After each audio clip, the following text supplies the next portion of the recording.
Hi, everybody. Today I have a special guest, Blake. He's someone that I met a few years ago at a great speech experience. Like it was a weekend where we were learning to be better speakers. And Blake, I see that you're in your vehicle. You're in your car. Yeah, How are you doing?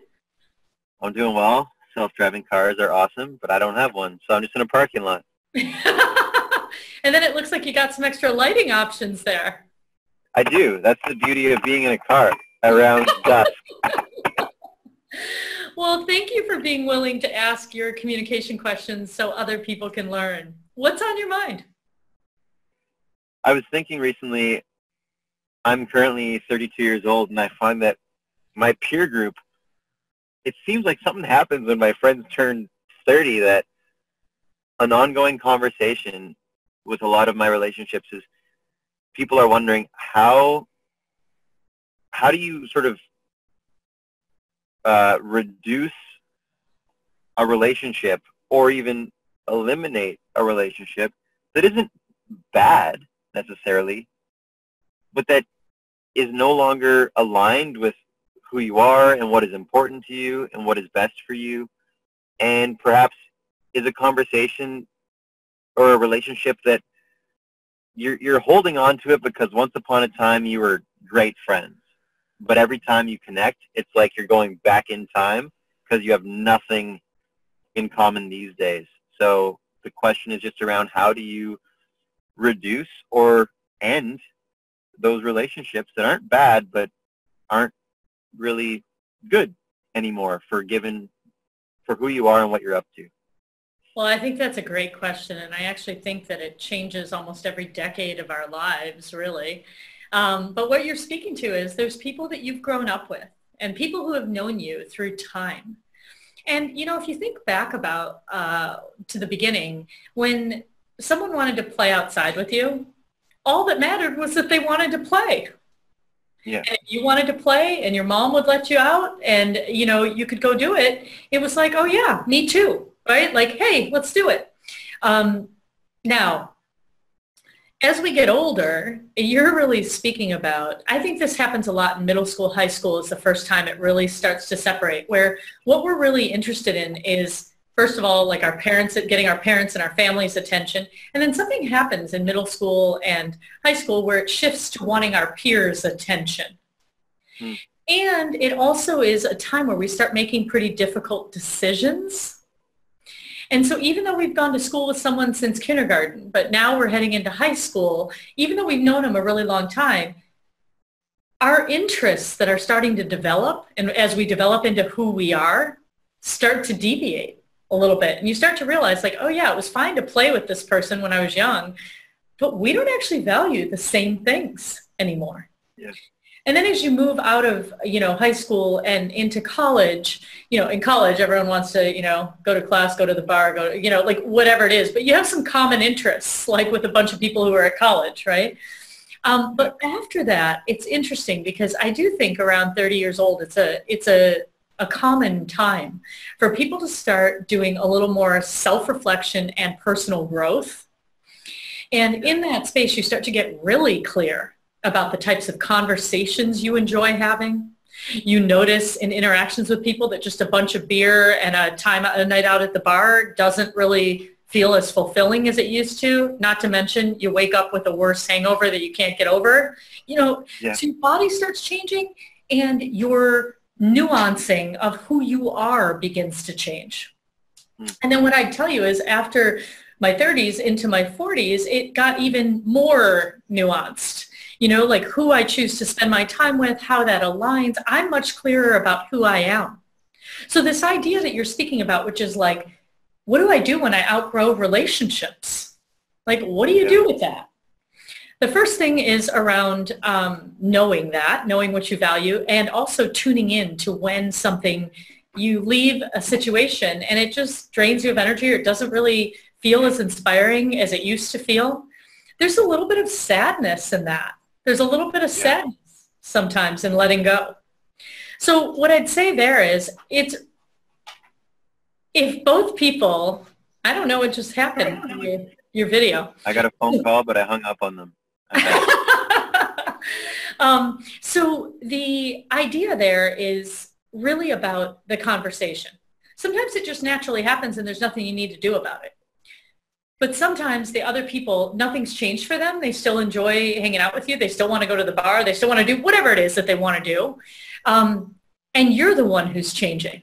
And in that situation, that's where you having an honest conversation with someone would really matter, right? Yeah. Which is like, hey, I know we used to do this activity, and I really enjoyed it when we did it. And I'm noticing as I'm starting my new business and I got engaged, that my priorities are shifting and how I spend my time has changed. And so I want you to know that I care about you. And if we're spending less time together, know that it's not that I'm upset with you or there's nothing personal you should be worried about. I just noticed right now I'm focusing on different things in my life and growing different areas of my life.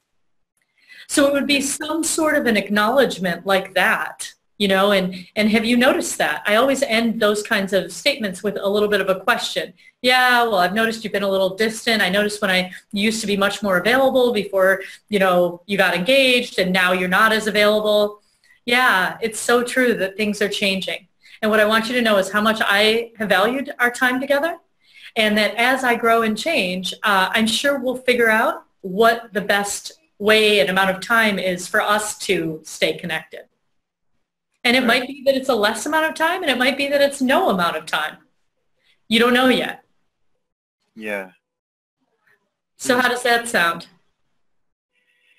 That's really good. And I like the specificity of even just ending with, have you noticed that, or what have you noticed? I mean, because it's not just a full stop of, hey, here's what's up for me. Gotta go. It's just, I'm going to begin this conversation and then invite you into it, and you tell me where you fit in on this spectrum of how this friendship is in this moment in reference to how it was. And what I find is sometimes people in my world, in my friendships, the conversation is also around how to do that with family.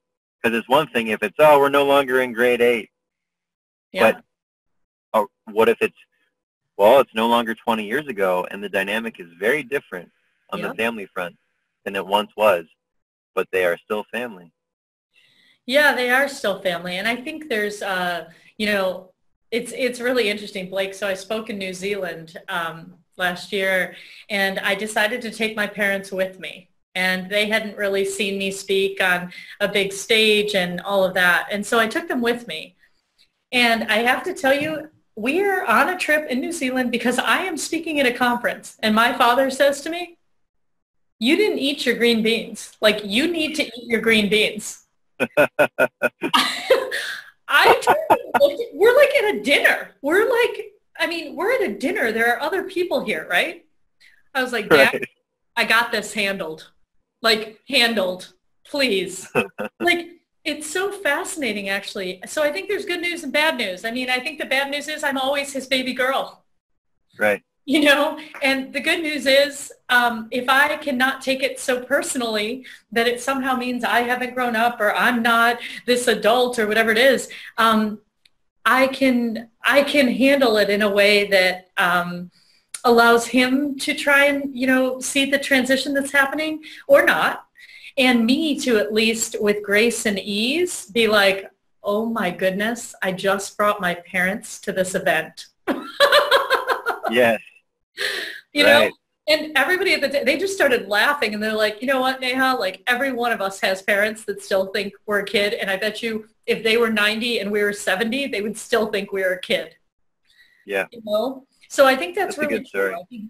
I think family's a little bit more of a challenge. I think what I would say to you is I feel like most people experience some version of that. Yeah. And we can't really change other people. Like, that's a big myth, I think, which is that somehow we can change others. Yeah. I think what we can do is like just show up in the mirror, that, show up in a way that feels really real to us or, authentic to us. And how they do or don't accept these changes that are happening becomes a little bit on them. Now, what you can do in a situation like that is change how you interact with them. If you want people to perceive you differently, show up differently. Right. And it's almost not the obvious ways. Like if someone says something, like my father said that thing about green beans, right? Like I could have gotten mad at him. I could have yelled, Dad, that's ridiculous. Like I could have done that. Yeah. And my first instinct was really like shock, tense muscles, heart racing, like I'm speaking as one of the keynotes at this conference. Like you cannot be treating me like I am 14 years or 12 years old, Yep. But the truth is, yes, he can. And what I learned through that experience was that everybody else was like, oh my God, let me tell you about the time when my father, like it turned into quite a bonding and connecting conversation with everybody else there. Yep. And so is there, if there's a specific, scenario or situation, maybe we could do that. We could do that in another blog. Would that be cool? Yeah. Yeah. All right. Sure. And so any takeaways from our time for this time?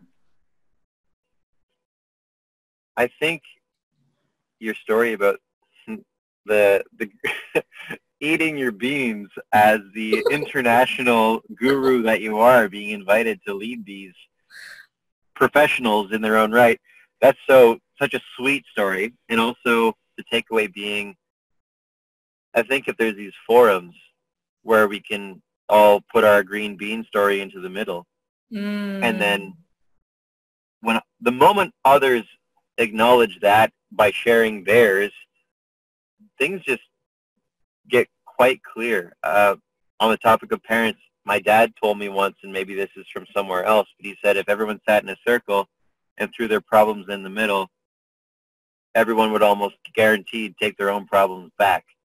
Because it doesn't really get discussed, these green bean moments, but everyone has them. Yeah, and it's, I think what's so fun about it is when we don't speak about it out loud and we don't share what's true, we think we're alone. And it feels hard, and it feels like nobody else has it like this. And I have it, and it's really hard, and you're absolutely right. I think if we really took the time to truly listen to each other, we'd take our own problems back. Because you know what? Him telling me to eat my green beans, no worries. Yeah. Yeah. Awesome. Well, thanks, Blake. It was so fun to have you. It was very fun to be part of this. Thank you, Neha. All right. Bye-bye. See you later.